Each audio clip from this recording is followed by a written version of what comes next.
What is going on, you guys? Welcome to today's video. Today will be the last day that the Jetta is missing a headlight because this one was broken, but it is now fixed. So on this light, the clip inside of here that holds the adjuster arm to the actual back side of the housing that tips the light forward or backwards was broken, but now we can see it's sitting nice and straight, just like it should be. So I'll put a few pictures up on the screen now so you can better see how I fixed it. But long story short, end up using this rubber like washer reservoir grommet, modified it a little bit, but everything worked perfectly and we're good to go. I still can't get over how good these things came out. Like, I love these lights. So I made some forward progress and then I had to go backwards a little bit. If you look, we now have this one's back in, but this one is now out. I noticed that the projector on this one was tilted forward like how that one was, and I was like, please don't be broken. And thankfully it's not broken.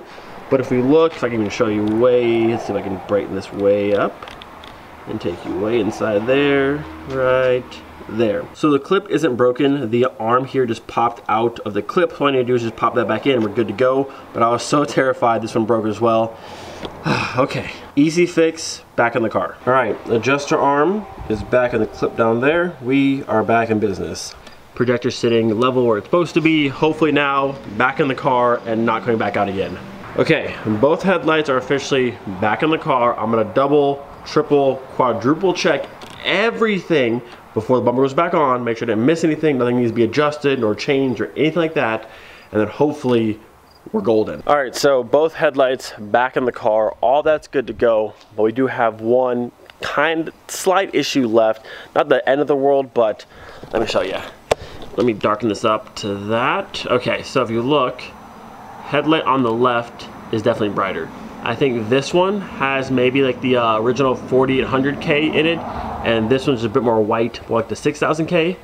But yeah, the left one's just a bit brighter. Kind of hard to tell on camera, but hopefully you guys can see the left one is definitely brighter compared to that one. Now, AutoZone does have a bulb in stock right now. They want $100 for one bulb. Not gonna do that. I think I'm gonna order two off Amazon. You can get them for way cheaper there. And I might do like two 6000s for both sides so they're brighter. They have like 8000 as well. I don't want obnoxiously bright lights, but obviously I want to be able to see. But of course right now they work no problem. I can use them, not a big deal. But just eventually I want that one to match that one and not have this slight color difference. So currently this is the bulb, the brighter one in the passenger headlight. This is a Philips Germany original one. Either 5500 or 6K, I'm not quite sure which one it is. But then on eBay, I found these ones for 28 bucks for the pair. These are Osram OEM 6000Ks, brand new, 2-year warranty for 28 bucks. And you can see right here. Oh, look at this one real fast. Bam, stamped with Germany, OEM kind of stuff. Looks identical to what I have now, so should be good to go. And again, 2-year warranty, can't beat that. So the bulbs were ordered, they'll be here early next week. We'll have nice matching white 6000K lights in the car, no more like white and kind of yellow.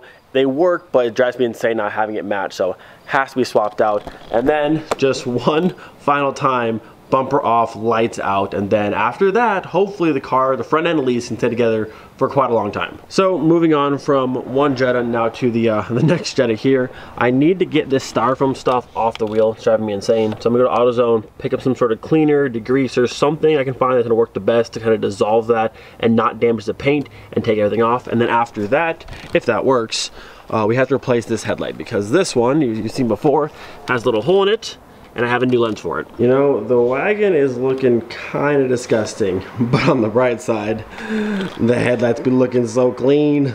I do like this house a lot. We have so much space for our cars and that kind of stuff, but the dust from this gravel driveway destroys the cars. I can wash this car within an hour. There's already a complete layer of dust over the entire car, and it sucks. The Passat is covered in dust. The Jetta is completely covered in dust. Like I already showed, the wagon is completely destroyed. The only cars that still look clean are the light colored cars. So the R32 still looks fine. This one as well. This one is as dirty as this one, but you just can't see it because it's white. Like, let's see.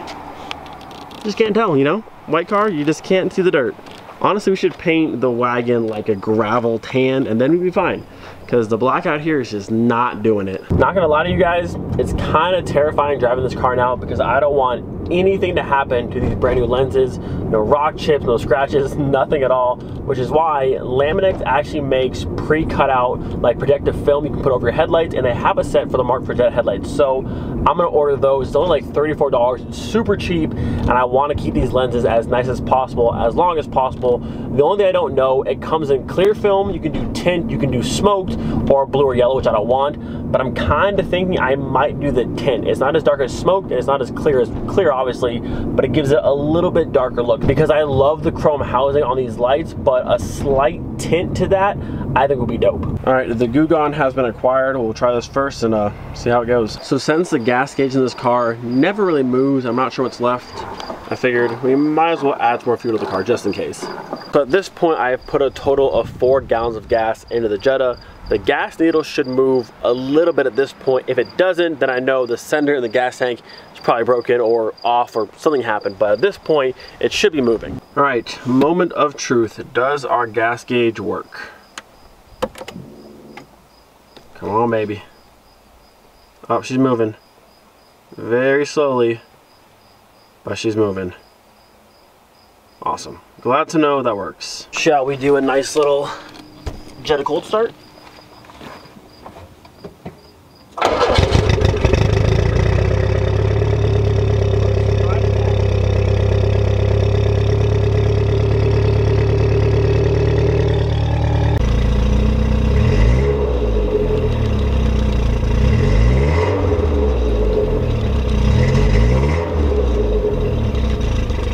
Absolute race car. You know, I keep thinking that at some point I might sell this car, but being realistic here and knowing how I am with cars, I don't think the Jetta's going anywhere. I just like this car. I like that we've saved this car, bringing it back to life. Yes, of course, the car needs a little bit of rust repair in the back. It needs some stuff, but it adds character. It's a cool story, and I don't know. I can't see the Jetta going anywhere. It's automatic, but not a big deal. We can swap all that out later on. I don't know, I just can't see myself letting go of it. You guys know, we don't really sell cars here. I hate letting go of cars, and I just like this one. Now, not to say if I got like a crazy offer on the car, I wouldn't consider it, because I surely would. But more than likely, this car is gonna be here for the long haul. Now, I want you guys to picture this. One day down the road, we have the Mark II all done, sitting next to Miley, the Mark III, sitting next to Wagon, the Mark IV, and that would just be such a cool lineup to see. All right, Gugon, will this work or will this destroy my wheel? Stand by to see. Now, on the bright side, if this all goes wrong and this tears up the paint on the lip, not the end of the world. I do have more of this exact paint. You can buy it in the States, the same color. So if we must repaint the lip, not the end of the world. Put a little bit on the sponge here. And I kind of just let it sit on there. Hopefully it just dissolves that and pulls it off. We'll do a layer on the whole thing and let it sit, and then we'll see what happens. So the Gugon seems to be working. The progress has kind of been slow. I swapped to this rag, a little bit more abrasive. I got most of it off, like this section right here, but I don't know if all of it's gonna come off, but it's definitely looking better than it was before. All right, so that is our before shot. And this is where we're at now. A lot of it came off, but if you look closely, you can see it's like in the paint. So like the top layer and like the adhesive layer I got off, but the rest of that, it's all like where it actually like pushed the paint, and it's like one with the clear. So I don't think any more scrubbing or any of that stuff going to do anything to help, because the paint itself is actually pushed. So like I said, at some point we'll have to go through probably and just sand down this outer lip and then just repaint it, because that texture stuff there, it's not going to go away. You can see like the ridges is where the paint itself has actually been pushed, and it's like one with the clear coat. So not going to come off, I don't think. Not the biggest deal. It's definitely a lot better, and you can't see it near as much, so for right now it's okay. But later on I'll go through, sand it down, repaint it, and call it a day. But like if we walk back here, you can't even tell, or at least not near as much, but up close obviously you can still see it. But that's what happens when we have foam on top of your wheel and at the bottom of the stack for like 4 months. That's what happens. Next up, we have a nice uncracked headlight for the Mark II, which this one does have some broken tabs on the frame itself, so I have to pull this headlight out and then swap the frames between the two and then put the whole new unit back in. See, on a Mark II, so much easier. Just pull your grill out and I can access all the bolts of the headlight, unlike somebody I know over there. 20 seconds later, our headlight is out and good to go. The fun part is going to be swapping this frame to this one. Because I learned on Casey's Mark II, these adjusters back here, you even touch them and they explode. So more than likely I'm going to destroy everything, but fingers crossed I don't. So after some deliberation, I think the much smarter and much better option here is to take our new glass from this one, remove it and put it onto this one with the good housing, all the good stuff, unbroken.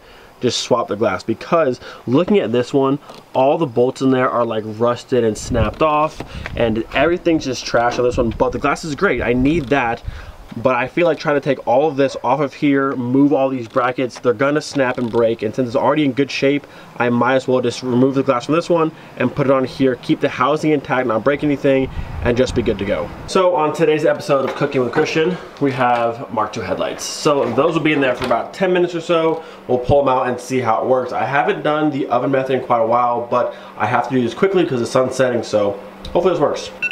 All right. Our Mark II lights should be done. Okay, just kidding, they're going back in the oven. I was kind of thinking out of the oven, they would just like fall apart basically. I just like pull the lens, comes right off. Not the case. Those are still super, super solid. So I'm gonna try 10 more minutes and then pull it back out and see what happens.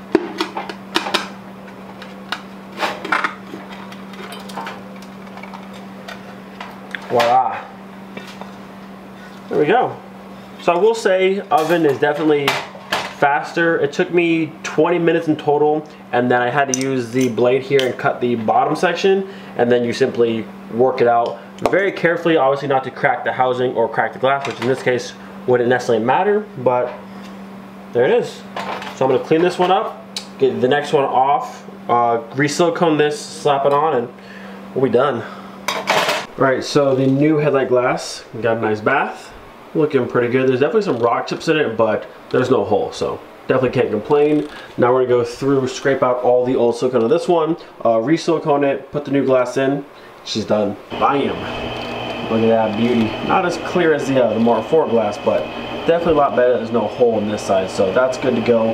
Gonna let it dry overnight, and tomorrow, back in the car. So I wanted to make sure I wasn't going crazy, but yeah, you can definitely tell the passenger light is definitely the brighter white compared to the driver's side. Again, I don't know if this is like a 4500 versus a 5500 or a 6K, but either way, the right one's brighter. It's definitely hard to tell on camera, but I can definitely tell the difference, and like I said, it's gonna drive me crazy. So next week, the new bulbs will be here, and we'll have nice bright 6000K for both. I will say though, the lights look dope, and they're pretty bright. Like I said, I'm hyped for the 6K though. So I wanted to compare, so I turned on the R32 as well. I'm not sure if these are 6K or 8K. They're really bright, but that almost looks the same as my passenger one. This is hard to tell on camera and just like looking at it. Nope, definitely. Those are definitely more blue than these ones. So I don't know if my 6Ks will look like that or if that's like an 8K, but those are bright. Bright, bright, bright. All right, so whatever the R32 has for headlight bulbs, I want that same brightness for the wagon. Whether that's 6K or 8K, I don't know yet. We can compare next week when my 6Ks come in. But yeah, I want that level of brightness for mine. Good morning, we are back, and look how good this thing came together. I will say it definitely took longer to go through and actually swap the glass versus just swapping the housing, but I think it was a smarter choice because for sure all of these would have exploded. They're so touchy and fragile, so this was the easier way to do it.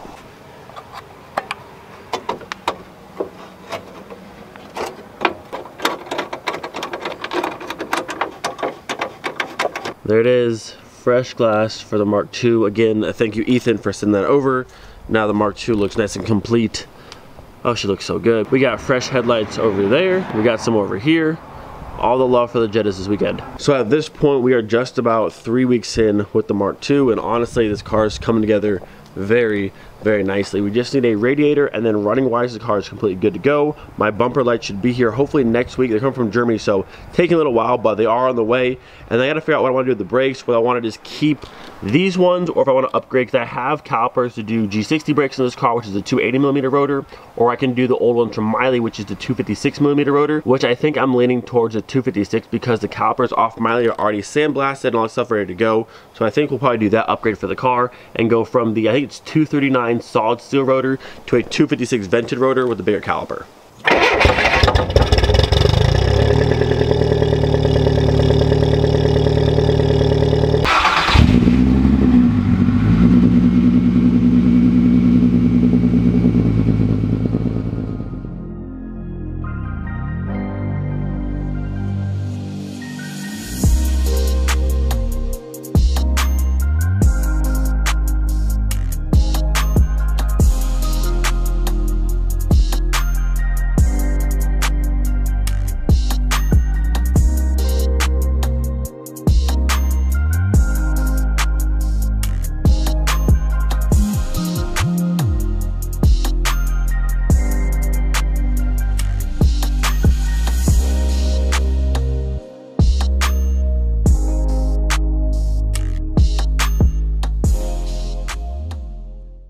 had to toss in the little cinematic. These two cars just look so good together, and for being 14 years apart, they complement each other very, very nicely. 1987 and then 2001 for the wagon, but they just go together so nicely. I just wish I had Miley here as well to complete the trio. That would be so cool to see. Beauty and beauty. And very soon we'll be addressing that. Although I've never liked a car more at stock height in my life than this one. This car with these wheels looks perfect at this height, but we still gotta lower it. I'm gonna end this video here, so we're gonna edit this and upload it the same day for you guys. Hope you guys have a fantastic weekend. Thanks so much for watching, and as always, do not forget, be thankful for every single day. We'll see you guys next time. Peace.